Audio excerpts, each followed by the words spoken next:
Hello मेरे प्यारे बच्चों, आई होप आज आपका हाई स्कूल का हिंदी का पेपर बहुत अच्छा गया होगा। मैं आपके लिए इस हिंदी का सॉल्यूशन लेके आया हूँ, जिसमें आपको प्रश्न नंबर 1 सही विकल्प का चयन कर लीजिए। तो इसमें पहला प्रश्न नंबर 1 में पहला है सूर सारावली के कवि का नाम। इसमें सूरदास जी है। दूसरा प्रश्न है कवि निराला का जन्म हुआ था, तो कब हुआ था? 1899 में। तीसरा प्रश्न है कुहासा का अर्थ है, तो कुहासा का क्या अर्थ है? कोहरा। प्रश्न चौथा प्रगतिवादी कवि हैं, तो प्रगतिवादी कवि हैं मुक्ति बोध। नेताजी की प्रतिमा की ऊंचाई थी 2 फुट। कलम का जादूगर किसे कहा जाता है? तो कलम का जादूगर कहा जाता है राम वृक्ष बेनीपुरी। ये आपके प्रश्न क्रमांक 1 के 6 प्रश्न थे, जो आपको मैंने बता दिए हैं। प्रश्न क्रमांक 2 में देखिए, रिक्त स्थानों में सही विकल्प का चयन कर लिखिए। तो सबसे पहला प्रश्न है वल्लभाचार्य के डॉट डॉट के गुरु थे, तो सूरदास। वल्लभाचार्य किसके गुरु थे? सूरदास के गुरु थे। प्रश्न दूसरे में द्वाछंद की प्रथम एवं तृतीय पंक्ति में डॉट डॉट मात्राएं होती हैं, तो कितनी मात्राएं होती हैं? 13 मात्राएं होती हैं। प्रश्न तीसरे में है रस के डॉट डॉट अंग हैं, तो रस के कितने अंग होते हैं? 4 अंग। रस के कितने अंग होते हैं? 4। प्रश्न चौथे में आधुनिक हिंदी कविता का प्रारंभ संबद्ध डॉट डॉट से माना जाता है, कितने से? 1900 से। प्रश्न 5 में अर्थ की दृष्टि से वाक्य के डॉट डॉट प्रकार हैं, तो 8 प्रकार के होते हैं अर्थ की दृष्टि से। छंद के डॉट डॉट प्रकार, तो छंद के प्रकार होते हैं 3। अब प्रश्न क्रमांक तीसरा सही जोड़ी मिलाकर लिखिए। प्रश्न तीसरे में सबसे पहले है मैथिली शरण गुप्त। मैथिली शरण गुप्त का पहले का आंसर है इसमें पंचवटी। छठवां दूसरा प्रश्न है रिसाई। रिसाई का इसमें से आंसर है 5वां क्रोध। तीसरा है चौपाई। चौपाई में है 16 मात्राएं। उसके बाद है एक अंक, तो एक अंक किसमें होता है? एक अंक में। उसके बाद है शिव पूजन सहाय। शिव पूजन सहाय होता है माता का आंचल। और राम वृक्ष बेनीपुरी हैं मुजफ्फरपुर। ये आपके प्रश्न 3 के 6 प्रश्न थे। 6 को आपके आंसर बता दिए हैं। इसके बाद प्रश्न क्रमांक आता है 4। प्रश्न क्रमांक 4 में देखिए आप, एक वाक्य में उत्तर। पहला है रामचरितमानस के मुख्य छंद क्या हैं? तो रामचरितमानस के मुख्य छंद हैं दोहा और चौपाई। इसके बाद प्रश्न दूसरे में देखिए, विनय पत्रिका की रचना किस भाषा में हुई है? तो ब्रज भाषा में। ब्रज भाषा में। इसके बाद तीसरा है कामायनी किसकी रचना है? तो कामायनी है जयशंकर प्रसाद की। जय शंकर, शंकर इसमें से छूट गया है। जय शंकर प्रसाद की। प्रश्न चौथे में अट नहीं रही कविता किस बात को प्रकट करती है? अट नहीं रही कविता फागुन माह की प्रकृति की सुंदरता को प्रकट करती है।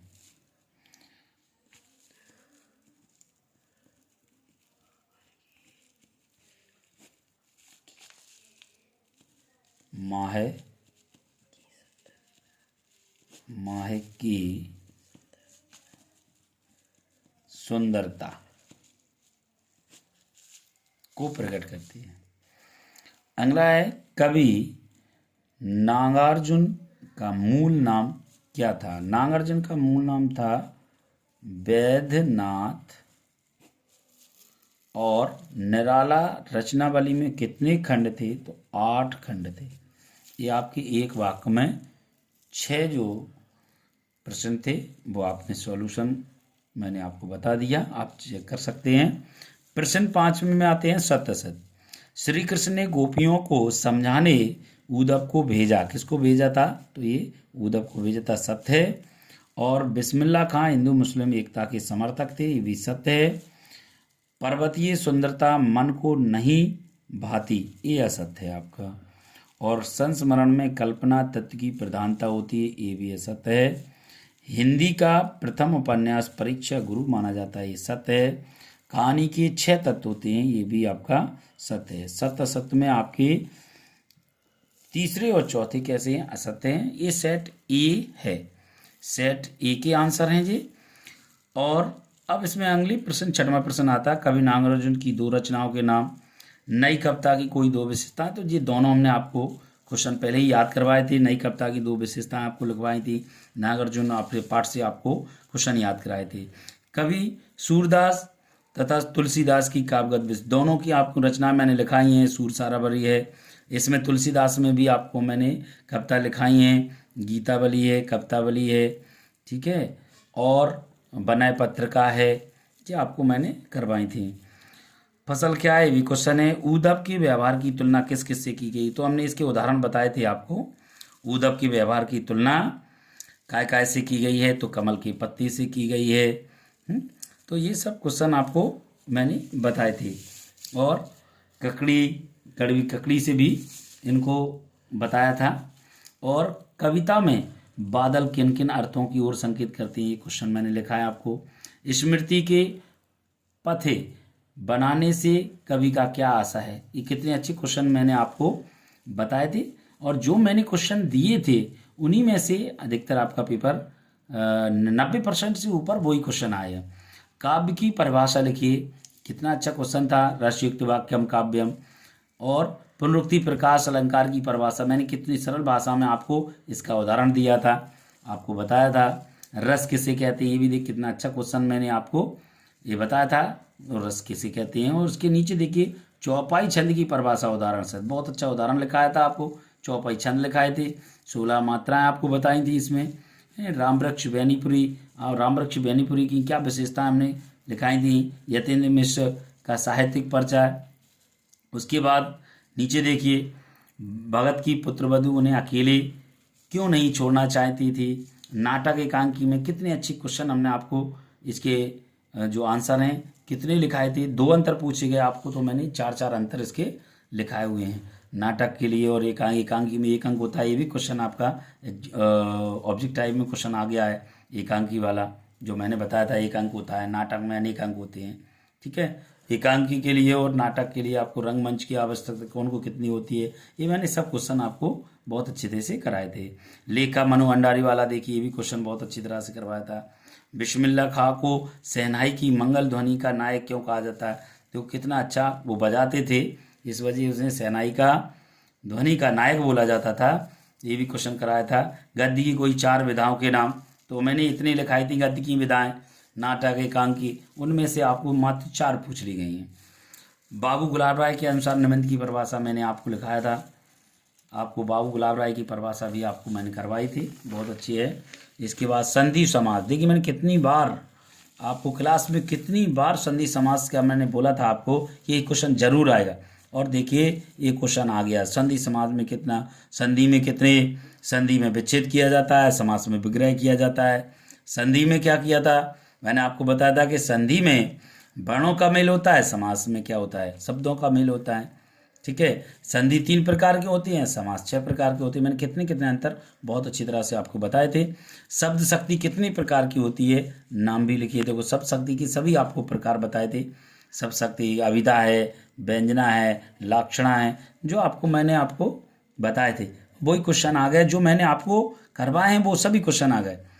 ग्रंथों को मेहनतकश और बादशाहों का शहर क्यों कहा जाता है, ये भी क्वेश्चन। भोलानाथ वाले देखिए आप, अपने साथियों को देखकर और सिसकना क्यों भूल जाता है, ये कितना अच्छा क्वेश्चन आपको मैंने कराया था। और देखिए पद्यांश देखिए कितना सरल, जो मैंने आपको कराया वही आया। देखिए अट नहीं रही, आभा फागुन की तन, सट नहीं रही है। देखिए एक क्वेश्चन आपका ऑब्जेक्ट टाइप में भी मिल गया था, एक अट नहीं रही में। देखिए फागुन में आ गया, फागुन माह मैंने वहाँ बताया ना, फागुन माह की सुंदरता के बारे में वहाँ भी वर्णन किया था।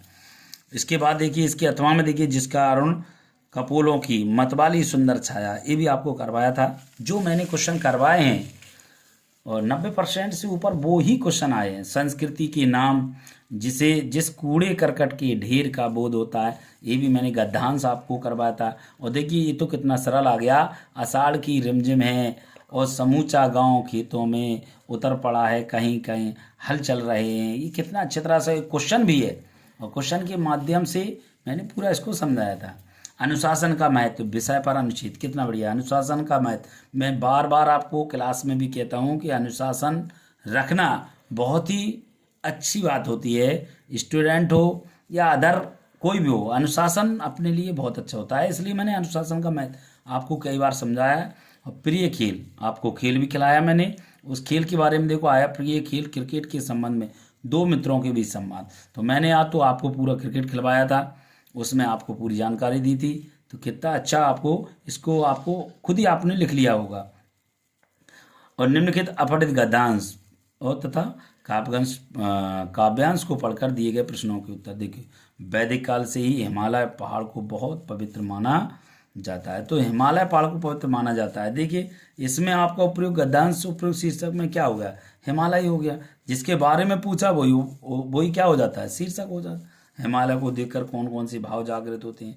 देखिए जी लिखा है, प्रीति भाव जागृत, संभाव जागृत। तो प्रीति के, सारी सृष्टि के प्रति संभाव जागृत होता है। देखिए कितने आसान से आंसर थे जो आप लोगों ने सबने किए होंगे। और आपका आशा करता हूँ कि आपका पेपर भी बहुत अच्छा गया होगा। इसके बाद देखिए आप अपने जिले के जिलाधीश महोदय को परीक्षा काल में हो रही ध्वनि, आपको मैंने बताया था लाउड स्पीकर का बिल्कुल करना आप। और ये देखो पेपर में आ गया। और ये तो देखिए मैंने लगातार 22 में 23 में, मैंने 22 में भी 23 में भी बच्चों को बताया और अभी 24 में बताया तो भी आया। बच्चों ने इस पर क्वेश्चन किया था कि सर ये तो पिछली साल आ गया हो और 2022 में भी आ गया। अब नहीं, मैंने कहा नहीं फिर भी आएगा, आप इसको याद करके रखें। देखिए फिर भी आ गया। अपने प्रिय मित्र को अपने भाई की शादी में सम्मिलित होने के लिए पत्र लिखिए। कितना मैंने जो कहा है वही आया। निबंध भी देखिए आप, विज्ञान की बढ़ती चरण है, वृक्षारोपण है, साहित्य समाज है, मेरा प्रिय खेल है। मैंने ये आपको जो बताए थे उनमें सबसे बढ़िया आप विज्ञान की चमत्कार कर सकते थे। यातायात के साधन में हैं और कृषि के क्षेत्र में बहुत अच्छा किया है। आशा करता हूँ ये वीडियो आपको बहुत अच्छा लगा होगा। यदि अच्छा लगा हो तो प्लीज़ कमेंट सब्सक्राइब अवश्य करें। धन्यवाद।